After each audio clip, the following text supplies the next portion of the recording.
Mesdames et messieurs, bonjour et bienvenue dans cette première édition de la journée. 4e réunion du comité spécial de partenariat belgo-malien au centre des échanges, la reprise effective de la coopération avec le Mali. Le programme indicatif de la coopération s'élève à 33 milliards de francs CFA destinés au projet de développement. Youssouf Diakité.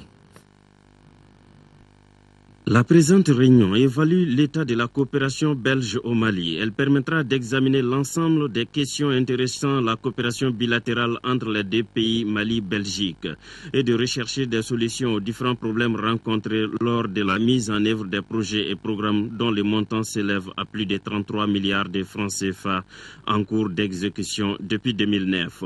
En février dernier, notre ministre de la Coopération a donc décidé d'une reprise graduelle de la coopération gouvernementale belge avec donc votre pays. Le ministre s'est par ailleurs prononcé en faveur du plan d'action européen dont l'élément essentiel est le contrat d'appui à la consolidation de l'État du Mali, qui devrait donc vous apporter une plus grande prévisibilité en matière d'aide et ainsi vous permettre d'assurer donc à court terme les services de base et la cohésion sociale nécessaires, de financer la reconstruction de l'État ainsi que la relance économique et l'emploi. Malgré les événements, la Belgique est restée présente au Mali en continuant son assistance de façon flexible et pragmatique à travers des activités d'appui direct aux populations locales, notamment dans les domaines de la sécurité alimentaire et humanitaire. Il me plaît d'exprimer ici toute l'appréciation sur le directeur des autorités maliennes quant à la tenue de cette rencontre qui marque véritablement l'amorce de la reprise de la coopération belge au développement dans notre pays. Vous conviendrez avec moi qu'il s'agit là d'une évolution et qui est aussi le fruit d'un haut niveau de dialogue politique que nos deux pays ont entretenu à la suite de la crise multidimensionnelle que traverse le Mali. Tous sont unanimes que la coopération a pris des coups suite à la crise sociopolitique et sécuritaire, mais qu'avec la volonté des deux parties, les défis peuvent être relevés. Inauguration hier après-midi de l'usine de conditionnement de semences Faso Kaba. C'était à Banankoroni sous la présidence du ministre de l'Agriculture représentant le chef du gouvernement. Cette usine vient enrichir le marché malien des semences en termes de qualité et de quantité avec une capacité de production estimée à 10 000 tonnes de semences par an. Nyanya Aliou. Faso Kaba, c'est la dernière née des usines de production, de conditionnement et de commercialisation de semences agricoles au Mali. L'usine se propose à cet effet d'offrir à bon prix, en qualité et en quantité, des semences améliorées de riz, maïs, niébé, arachide, sorgho, mil, etc. Grâce à cette unité, les semences seront débarrassées de toutes les mauvaises graines immatures, les saletés. Ainsi, nos agriculteurs pourront bénéficier des avantages et des garanties d'une bonne semence certifiée. La jeune entreprise veut se frayer un chemin dans ce secteur traditionnellement dominé par les hommes. Pour gagner ce pari, Mme Koulibaly ambitionne de faire de Faso Kaba l'une des usines de référence de la sous-région. Cependant, elle déplore quelques difficultés dans sa mise en œuvre. Beaucoup de difficultés d'accès au financement. Les banques ne croient pas à l'activité, ou bien ils accordent des montants qui ne sont pas appropriés ou des durées qui ne sont pas appropriées à notre activité. Moi, je veux que l'État mette une ligne de garantie ou bien assure un marché pour nous. Ce cri du cœur a déjà eu un écho favorable. Le ministre de l'Agriculture a rassuré de tous les soutiens du gouvernement. Madame Koulibaly mérite d'être soutenue et au nom du président de la République, du Premier ministre, je dis que le soutien du gouvernement ne lui fera pas défaut. Faso Kaba, notons-le, c'est une capacité de production annuelle de 10 000 tonnes de semences. L'entreprise a à son actif plus de 100 employés, dont 80% sont des femmes. Vérifier sur place le rythme et la qualité des travaux et échanger avec les techniciens du chantier, voilà le but de la visite du ministre de l'Équipement et des Transports sur le site des travaux de construction de l'autoroute Bamako-Ségou. Mamoudou Sidibé. À la veille de la saison pluvieuse qui s'annonce, il était opportun pour le ministre de l'Équipement et des Transports de se rendre sur le chantier de la route Bamako-Ségou. Cela non seulement pour évaluer l'avancement des travaux, mais aussi et surtout d'échanger avec les techniciens. Lors d'une récente visite, on avait vu qu'il y avait un peu de retard ça et là. Aujourd'hui, on est très satisfait et nous osons espérer que l'entreprise maintienne ce tempo, d'autant que l'entreprise a de bonnes perspectives pour un peu résorber tous les problèmes qu'on a. Cette visite rassure et inspire la confiance du maître d'ouvrage, sachant que les travaux de chantier avaient été interrompus momentanément en raison de la crise politico-sécuritaire du pays. Aujourd'hui, l'avancement des travaux est estimé à plus de 29% pour un délai consommé de 44,30% à la date du 22 avril 2013. Qu'à cela ne tienne, le ministre a donné des consignes. Les instructions que nous avons données sont d'ordre pratique.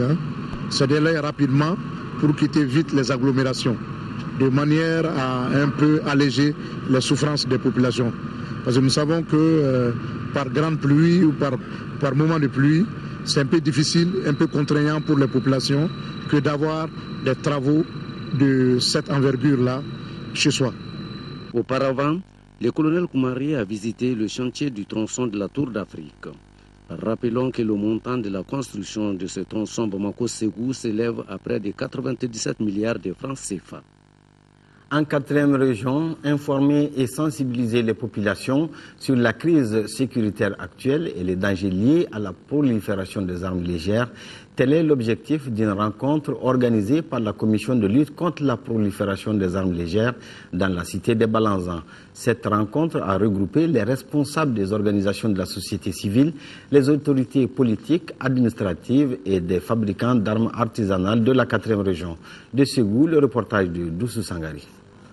Cette rencontre avait pour objectif de sensibiliser les populations sur les dangers liés à la détention et à la manipulation des mines et engins explosifs improvisés. Les responsables de la société civile, les fabricants d'armes artisanales et les chefs des services de sécurité entendent conjuguer leurs efforts pour mettre un frein à ce danger pour la population. La prolifération des armes légères constitue un danger pour la population. Sensibiliser les populations, c'est-à-dire à travers les élus locaux et les fabricants d'armes, afin qu'on puisse lutter contre ce fléau-là. Ces élus locaux ont pu rencontrer les populations, les expliquer réellement les dangers de la prolifération de ces armes-là, qu'ils comprennent même entre nous, que les uns et les autres puissent comprendre ces dangers, et maintenant comme ça on pourra lutter efficacement contre les fléaux de ces armes. Les échanges ont porté sur une reconversion des marchands d'armes qui constitue un danger permanent pour la société, mais surtout pour rassembler la plupart des armes qui circulent actuellement dans notre pays. L'heure est donc à une vigilance de tout un chacun. Santé, en 2001, le monde a enregistré 660 000 cas de décès dus au paludisme, dont 90% en Afrique. Pendant la même période au Mali, le nombre de décès a atteint 2028. En dépit de ce tableau sombre, on note une réduction du taux de mortalité lié à la maladie. Ces informations ont été fournies par l'OMS et ses partenaires lors d'une rencontre avec la presse. Cela en prélude au 25 avril à la Journée mondiale de lutte contre le paludisme. Ramata Konati.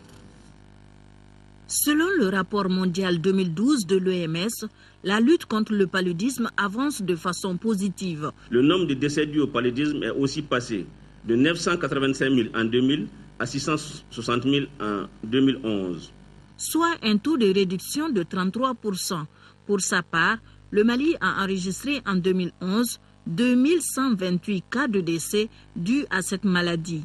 Le pays, selon le directeur du programme national de lutte contre le paludisme, Dr Clénon Traoré, a connu une diminution du taux de mortalité de 10% par rapport à 2010. Ces résultats encourageants ont été obtenus grâce à l'adoption des mesures telles l'utilisation des moustiquaires imprégnés d'insecticides et le traitement préventif intermittent chez les femmes enceintes. À ces dispositions s'ajoute la chimioprévention du paludisme saisonnier, une nouvelle stratégie qui s'adresse aux enfants de moins de 5 ans. Ça consiste donc à administrer les médicaments qui sont la sulfadoxine pyrimétamine, appelée SP, et la moudiakine, souvent couramment appelée AQ. Donc ces deux molécules combinées, administrées à dose thérapeutique, pendant 3 jours. Donc chaque mois, correctement faite, cette stratégie permet de réduire, par exemple, jusqu'à 80% les cas de mortalité liés au paludisme. La stratégie qui a connu sa phase d'expérimentation à Koutiala devra être étendue au reste du pays. À partir de 2013, un seul thème sera retenu pour les 3 prochaines éditions de la Journée mondiale de lutte contre le paludisme, à savoir investir dans l'avenir, c'est vaincre le paludisme. La peine de mort, c'est la sanction que risque l'auteur de l'attentat meurtrier commis par les 2 jeunes tchétchènes aux États-Unis et la police canadienne qui a déjoué un autre attentat contre un train. Voilà 2 sujets qui nous ouvrent la fenêtre de l'actualité mondiale.